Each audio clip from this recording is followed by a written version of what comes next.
My bad. That was on me. Hey, I had the wrong microphone hooked up. That is on me. That was on you. Okay, I was like, what the hell is going on? I'm like, I can't hear this dude.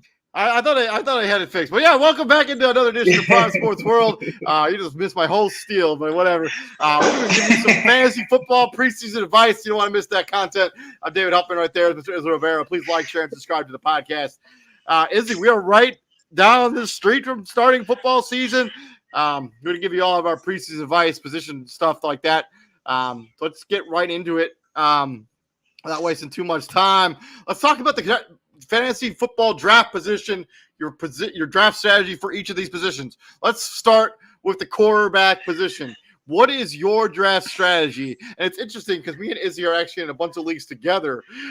So, without giving up too much of your hand. I'm not going to give up a lot of my tricks. He already knows my tricks anyway, so it doesn't even matter. Let's talk about quarterbacks. How do you typically draft quarterbacks when it comes to fantasy football? Well, last year, crazy. I'm in a keeper league, and one of my leagues is a keepers league for the money. And one of my quarterbacks that I got, the quarterback I got that I'm able to keep this year is Jalen Hurts, and I got him in the 5th round, so we can keep 5th round and up, 5th round and down.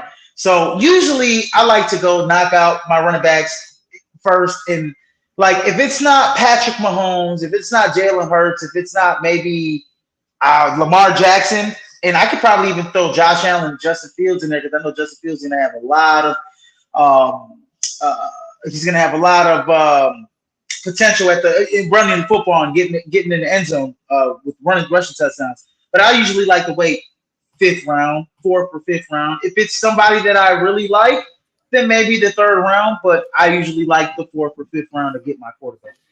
I'm typically the last person to take a quarterback when it comes to fantasy football because there are so many good ones that like you could wait in a really long time and get somebody who's going to give you decent production every single week.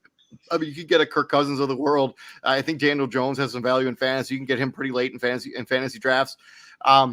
But I think if I'm sitting around in like round 3 or 4, and I think Josh Allen or like even a Patrick Mahomes is still on the board, I think every draft is a little bit different and you got to kind of approach them differently. Like I have a strategy that I go into, but sometimes you got to call an audible. And like, if there's a quarterback on the board that I think is on there way too late or way too early, like if Jalen Hurts sitting there like, as you said, a keeper in the 5th round, which I don't think he will be. I'm taking he's going to be he's a steal in the 5th round. But typically my draft strategy when it comes to quarterbacks, I'm usually the last person to take one. I think this position is so deep. You can get somebody who's going to give you production really late in fantasy football drafts. I also usually don't draft a backup. I will stream my backup quarterback at like whenever that bye comes up for my quarterback, whoever that guy I pegged to be the guy, I will stream my bye week as long as that guy stays healthy. Obviously. I don't normally draft a backup quarterback. What I like to do is I usually take a flyer on a guy late in like later in the rounds. Like maybe before I pick a defense, I take a flyer on a guy, and I usually keep that one position open to like sub in a tight end or sub in a wide receiver or sub in a quarterback. And this like any of those rookies this year, like those guys are guys that I probably would take a flyer on super late in the draft. Like if I end up with a guy I'm happy with in my quarter QB1, if Anthony Richardson's there like the second to last pick and I still haven't like he's still there on the board, or if Bryce Young is still there, I'll take him. I'll take that guy and have him be my backup. But I'm not locked into that position, like him on my roster. And every season is different. So if one season your whole team was healthy, next season you may have some guys that are on IR and then you may be able to slide in a quarterback or a running back or whatever the case is if you need one, if need be. But every year is different to the point where it's like you're not gonna. If last year you won a championship, the next year you could probably be in last place. Just because of the luck of the draw. I mean, I remember a few years ago, 4 or 5 years ago, I picked Le'Veon Bell, and when he was on he's on the Jets, and I held on to him all year, and he had that holdout, and it was a bad year for me. So the quarterbacks you go later. So swinging from the quarterbacks, let's swing right into your running backs. What's your draft strategy when it comes to drafting running backs? Honestly, if you have a top 5 pick, you get a running back. Running backs are usually the first guys off the board for me, unless I'm later in the 1st round and I get and it's like, okay, man, if I'm like the 12th pick, I'm not so sure anymore, man. I'm just not so sure because of all of the time shit. Like, so I think if like Justin Jefferson is got to be in the conversation. It depends on the running back. If you're in a PPR league, there's no. I think Justin Jefferson should be in the conversation as the 1st overall pick. Or Christian McCaffrey. Sure, but like running backs top 5 usually in the top. If you're picking the top 5, you're also taking a running back. But I also think I want to avoid running backs that are in a quote unquote timeshare. Like if I'm drafting a running back who's in the first 4 rounds, I want to make sure that he's going to be the guy who gets a bulk of the carries. Like I'm not drafting what's a good example? I can think of like whatever's going to happen in Tampa Bay with their running back situation. Like I'm not drafting any of those. I'm not drafting any of those guys. Like I don't. I'm not drafting any of the Philly guys. I'm not drafting any of the Houston guys. Houston, I feel less strongly about that. Even the Philly situation, I feel pretty less strongly about that. With DeAndre Swift there on the team, I think he's going to be productive in PPR leagues. But like those guys that are in, like whoever's going to be the Rams guy, like I don't want any of those guys on my roster. Like, whoever's going to be the running back there. Absolutely. Or what about Detroit? Right, Jahmyr Gibbs, David Montgomery, all those guys. What about New Orleans? Alvin Kamara, Jamal Williams. Who else? Who else they get? They got the kid from TCU. That's going to be a Ken.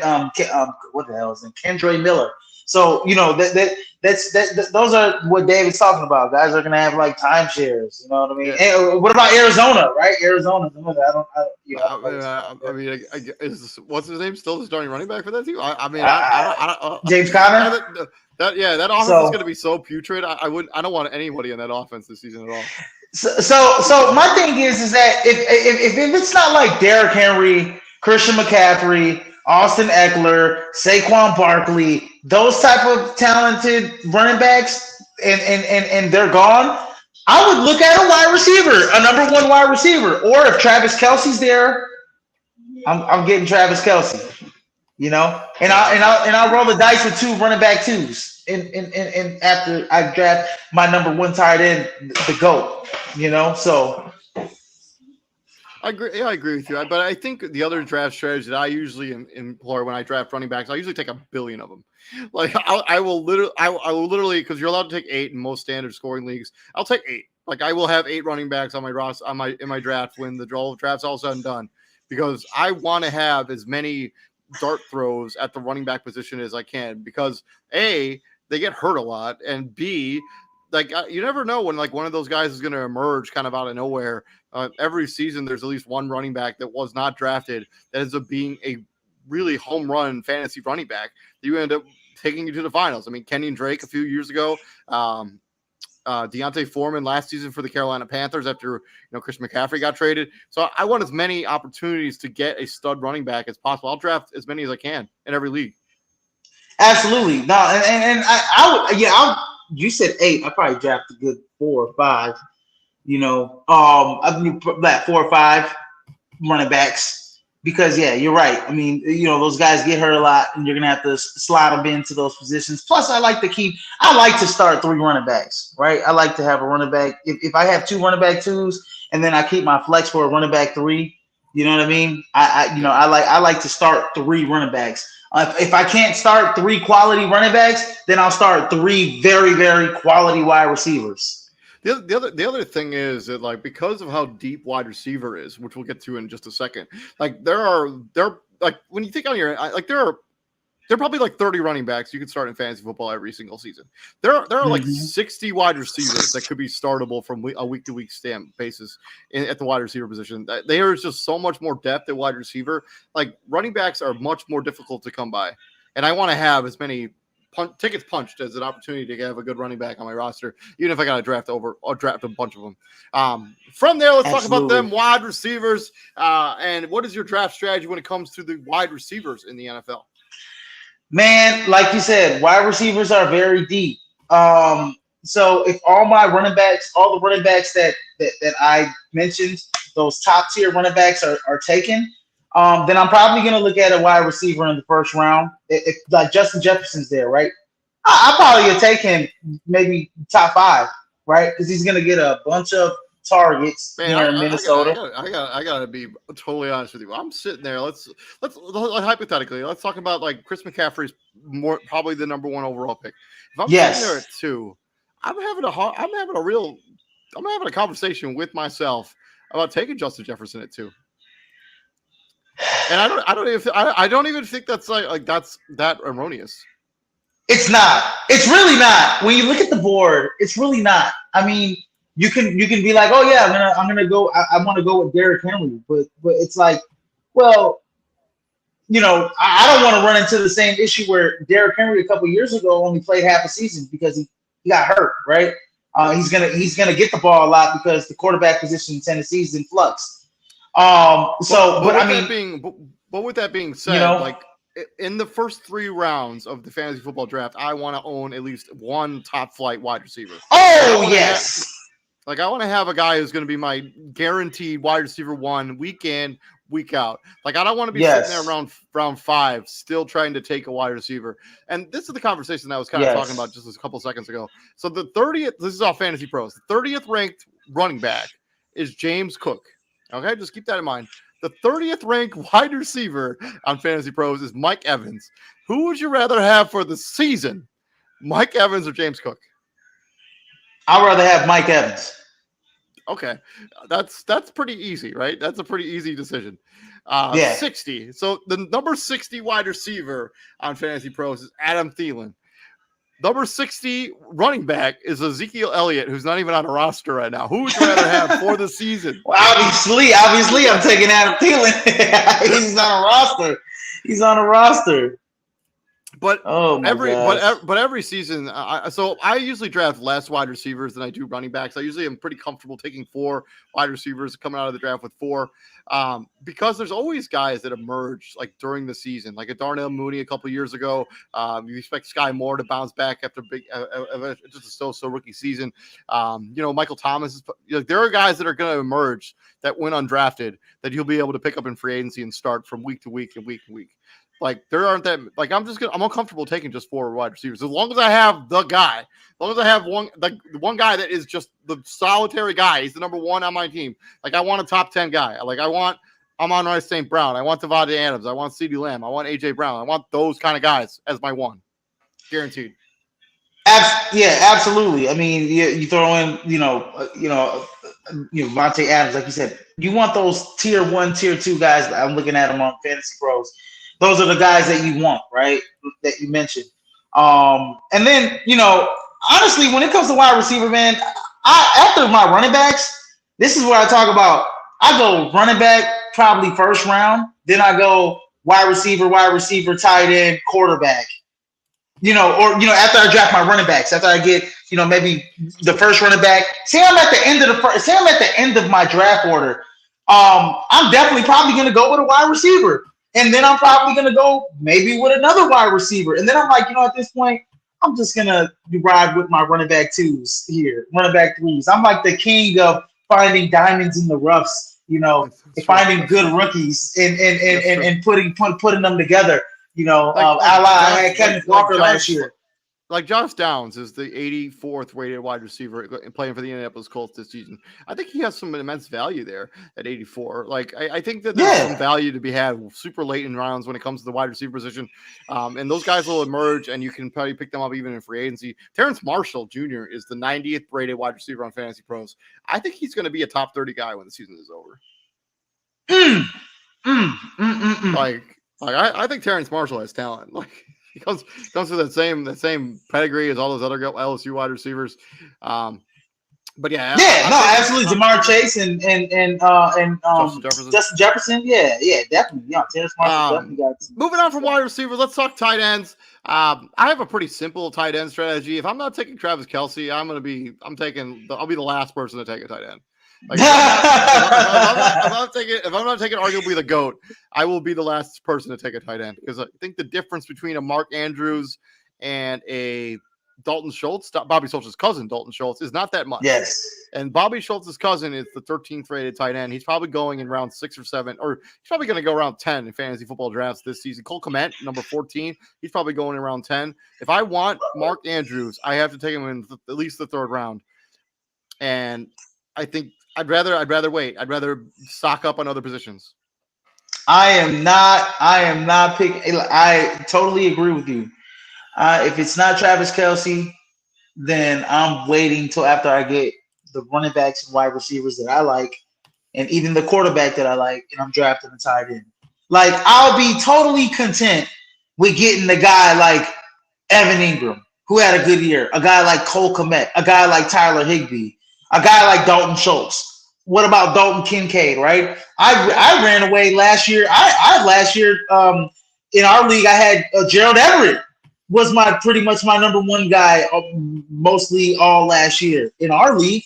So or one of our leagues. I don't even know. I got so many leagues I play, but like I'm saying, like I'm waiting. If it's not the GOAT, the Travis Kelsey, I don't care to have Mark Andrews. I don't care to have T.J. Hockenson. I don't care to have George Kittle. Because I don't know what the quarterback situation in San Francisco is going to look like, anyways. But I don't care to have any of those other guys because I know that the value at running back and wide receiver is immense over those other guys. Yep. So yeah. And I'm also not drafting. I'm more than likely not drafting a backup tight end either. Like I'm not taking a backup tight end. No. Be a back. Whenever that bye week comes up, I'll either drop whoever I currently have if they're worth dropping, and I'll just pick up somebody and stream for 1 week. That's how I usually handle it. Let's talk about defensive kickers kind of together. When do you draft both of these two positions? I make the argument that I usually like taking my defense a tad bit early, not in the second to last round. It's usually been the strategy. I like saving that second to last round for somebody who's like a wide receiver or something that I can take in that spot, or even a quarterback. Like if I want the Eagles defense, I'm okay with taking them like fourth to the last round, third to the last round. Yeah. I don't need to necessarily wait until the very last round for that. So I totally agree with you. I don't want to trash defense. Like, I don't want to be stuck with a middle of the pack defense, because once you're with a middle of the pack defense, then at that point you're just streamlining defenses according to matchup per every week. And I was in a similar situation like that, and then I kind of found hold. I think a couple years ago. I can't remember what teams it is, but I was streamlining a couple of defenses. Then I found one or two defenses that I really liked and that I kept on board. But you don't want to be in that position. You want to go get you a good defense, probably like third or fourth round before your last pick. So I that's my strategy. I like to go get me one of the top 7 defenses every year. If somebody is going to take like the Eagles defense or the Niners defense really early, like if that does happen, I'm okay with taking my defense like second to last round. Like I'm okay with it because I don't think any of the other defenses are so elite that I'm going to take them earlier than that. The kicker, pretty simple on the kicker. Taking it last round. I get so pissed. Okay, I'm sorry about this, Dave, but I get so pissed at guys that pick multiple defenses. You're just greedy at that point. I get so pissed at people that pick, if it's not a 2-quarterback league, why are you picking 2 quarterbacks? And I guess that goes into don't be this guy, right? Because I agree with you. I don't even choose a kicker. I let the auto draft choose my kicker. So I don't know. You know what I mean? Unless I will let fate decide who my kicker is going to be. unless I mean, I had somebody third to last pick last year or 2 years ago pick Younghoe Koo, just because he like led all kickers in points the year before, and I was like, dude, I don't even understand why you did that, because like kickers are so like a dime a dozen. You know what I mean? You can like if it's not, I guess getting Justin Tucker maybe second or third to last pick is probably worth it. Don't you think? Like, I mean, there's going to be an automatic 10 points a game. Yeah, I mean, but still, if it's not Justin Tucker, I don't really care. You know what I mean? 100%. Yeah. That's our strategy when it comes to all the positions in the NFL. Let us know what you think about the position, like our strategy. Well, how do you guys handle each position in the NFL when it comes to fantasy football? Moving on from that, let's talk about some do's. So if you had some overall fantasy advice, what are some stuff you think people should do when it comes to either their preparation for fantasy football or just stuff to do in the draft? Well, I think for the novice, the person that's just joining the fantasy league this year, I think definitely a do is to get familiar with the draft and the timing of your draft. If you have a minute, or sometimes leagues are 30 seconds, because they, especially if they have 14-team leagues, they want the draft process to go faster. I would do a couple mock drafts before you get into your actual draft, so you get the timing of what you want and who you want. Also, I think, like I said, with dudes, when you want to go after the guys that are going to have high target value, especially like in the PPR league, running backs. You want to go with running backs that are going to catch the ball off the backfield. You want to get wide receivers that are going to get a lot of targets, right? So those are pretty much my dues. My biggest dues are go after the skill position guys first. Like the high skill position guys in terms of like running backs, wide receivers, save your tight ends last, in my opinion. So go after the high target guys, go after the running backs that are going to catch the ball at the backfield, in my opinion, and then go from there. So so like a couple of my dues. I mean, I would do a couple of mock draft simulators. I would also get familiar with the rules of your league, just so you kind of have some kind of understanding of how the draft is going to be set up, how the timing works. Like if you're in a PPR league, you need to know all that information. You need to do a little bit of research, like to see what their kind of players you're going to have, like what their target share is, like the most previous season. Just some stuff so you can be a little more knowledgeable about these players. So you're not just taking dice throws, right?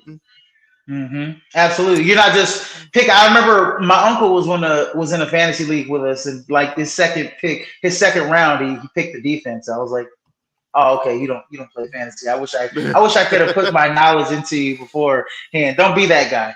And this is a small one. So I'm actually one of those guys that if I'm going to draft a Derrick Henry, if I'm drafting Saquon Barkley, I'm drafting a Chris McCaffrey, I'm drafting their handcuff. Like if I have one of those guys and I'm banking on them to be productive for me to win a championship, I'm going to have their handcuff. Like draft that guy's handcuff. It won't hurt you. Like Absolutely. If it doesn't work out, you can easily drop that guy. Absolutely. The other side, let's talk about some don'ts of fantasy football. So one of my bigger don'ts is don't reach for players too early.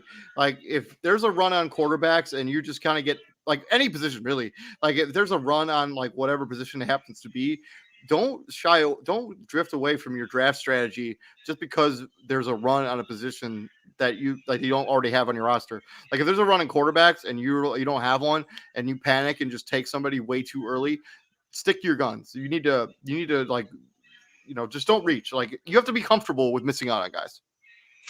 Yeah, I wouldn't reach on guys either. Like sometimes the best player available strategy isn't the right strategy. I know a lot of guys like to go for that best player available. Like say you already have 3-4 wide receivers. Well, wide receivers are already, it's deep already. So your best players available that are going to keep coming up are going to be wide receivers.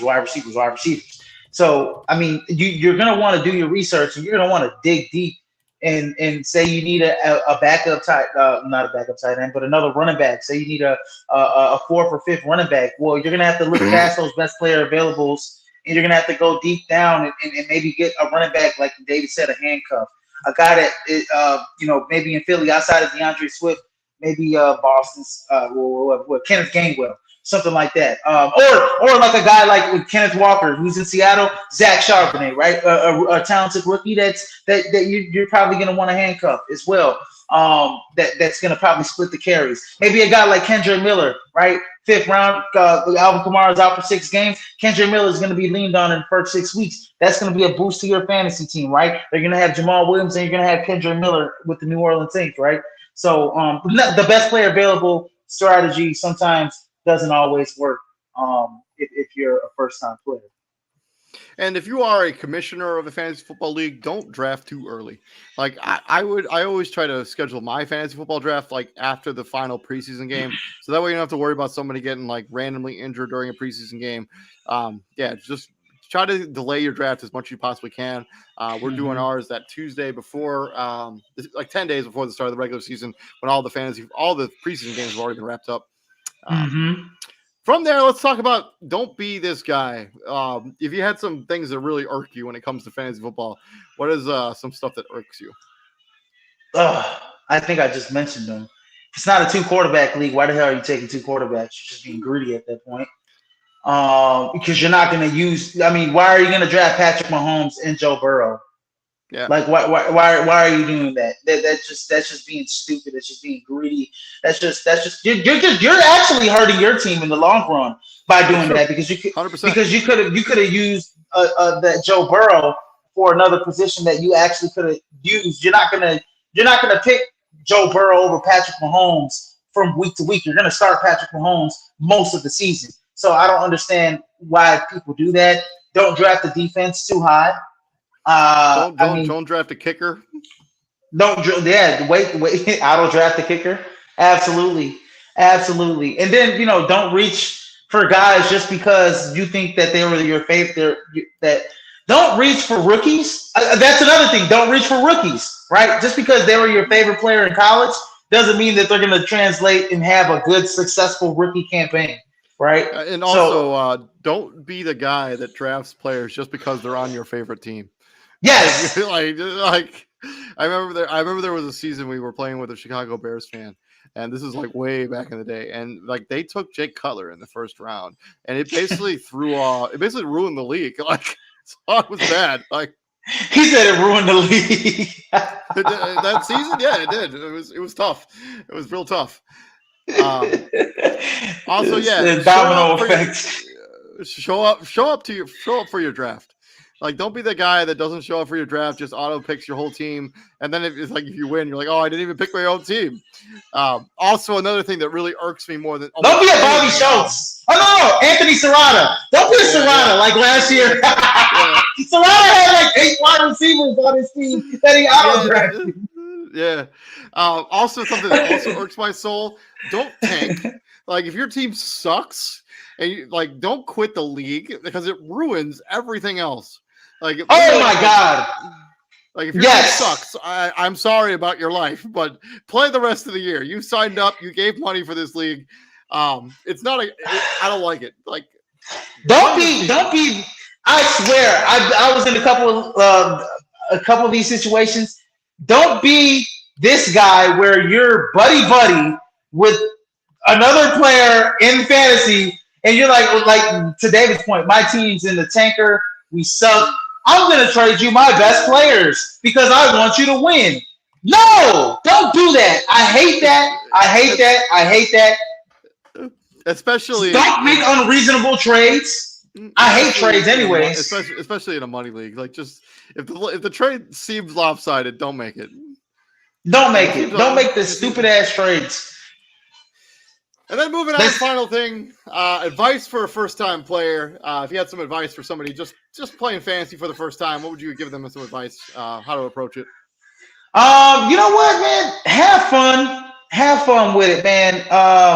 Don't overthink the draft too much, because overthinking can literally. I think my second year of playing fantasy, I think I was a natural my first year, but then my second year, I think in a couple leagues, I just overthought every pick, and then I ended up having a bad year that year. So don't overthink your picks. It's not rocket science. It's pretty simple. I mean, you go after the guys that are going to get, if it's a PPR league, you go after the guys that are going to, be involved more heavily in the passing game than other guys are with high target shares. Don't overthink it. Don't think, oh, this guy was hurt in 2018. It's 2020. He may get hurt again, and I don't know if I want to get him. Like, overthinking. If Saquon Barkley's there, take it. I mean, it's just don't overthink it and be like, oh, maybe I'm just gonna go get Aaron Jones. No, don't do that. Saquon Barkley's there, take it. I also think, don't take it too seriously. It's meant to be fun, just have some fun. It's fantasy football. I mean, most of the time you're just talking smack with a couple of your friends, and it's just something to do while you guys are all hanging out and drinking. Like, it's meant to be fun. Don't take it too seriously. It's a good time. Like, fantasy football is a good time. Give it a shot. You'll have a good time. We always been trying to get Christian and TJ to play. They never played fantasy, but I don't think they ever will. But yeah, it's meant to be fun. Just go out there with an open mind and have some fun. Also, yeah, just have some fun. There's nothing else I don't know what else it's meant to be fun. It's meant to be fun. Don't stress yourself out. Don't overthink. Don't overthink it. Don't stay up too late. Overthinking, the shit. I was going to say, another thing about don't be this guy. If your team's I know if your team's in the trasher, and you don't need a certain player on the waiver wire. Don't be a Grabo. Okay? Don't be a Grabo. Yeah, if your team is completely eliminated, don't pick up players off waivers. Don't pick up players make trades. It's just not a good look. Don't be that guy. Yeah, don't be that guy. But yeah, that's been our fantasy football weekly preseason advice. We talked about all of our draft strategy when it comes to each position in the NFL, and we gave some do's and don'ts. And don't be that guy. We also gave you some advice for a first-time fantasy football player. So thank you very much for checking us out. Please like, share, and subscribe to the podcast. Tomorrow we're going to be previewing those Dallas Cowboys season preview.